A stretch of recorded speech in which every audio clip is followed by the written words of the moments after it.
A reading from the book of James. What good is it, my brothers and sisters, if someone says he has faith but does not have works? Can that faith save him? If a brother or sister has nothing to wear and has no food for the day, and one of you says to them, "Go in peace, keep warm, and eat well," but you do not give them the necessities of the body, what good is it? So also faith of itself, if it does not have works, is dead. Indeed, someone might say, "You have faith, and I have works. Demonstrate your faith to me without works, and I will demonstrate my faith to you from my works." The word of the Lord. Our second reading for this Sunday comes from the letter of St. James. We have been reflecting on faith professed and lived. The first reading from Isaiah has given us a beautiful example in the suffering servant of God. In the face of affliction and suffering, humiliation and injustice, this person remains strong. What is the secret of such strength, patience, and love? Well, it is not just human strength. It is faith. The servant believes God is on his side.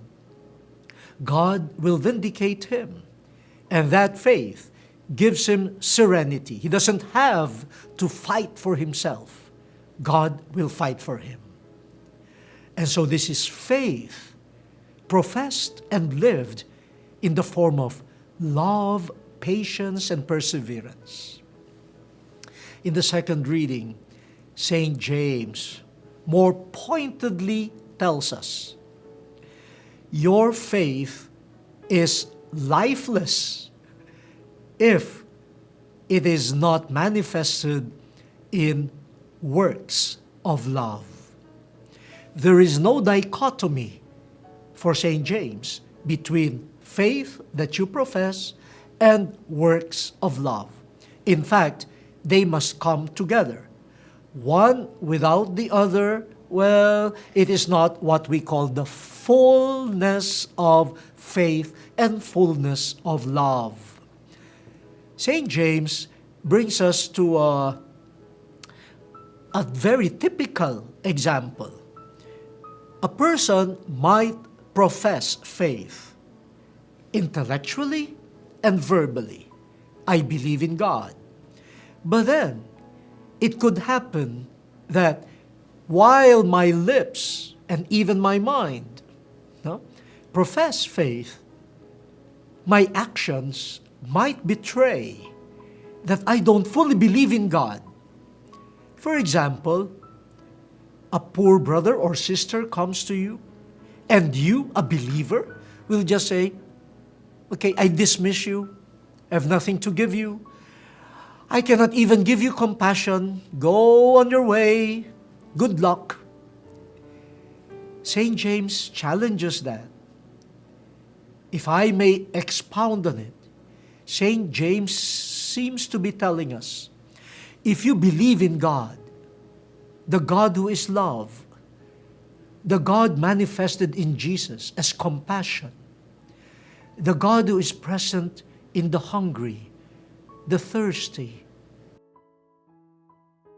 the naked, the homeless. If you believe in that God, how come that belief is not seen in the way you treat your neighbor? In your mind, you say, God is present in the poor. But in your dismissal of these poor people, you are betraying the fact that you do not truly believe. Your faith is the life of your actions of love. The actions of love are manifestations of faith. And we can say, if faith gives birth to actions of love, the more I act lovingly, the more my faith is deepened, and the more my faith is professed in an existential manner, I understand my faith more deeply, clearly, the more I do acts of love because I believe in God, incarnate in Jesus. I believe in the Holy Spirit of love. So, my dear brothers and sisters, let us do away with this false separation between faith and love, actions of love. In fact, it is faith that must motivate us to love, and love must be expressions of a living faith.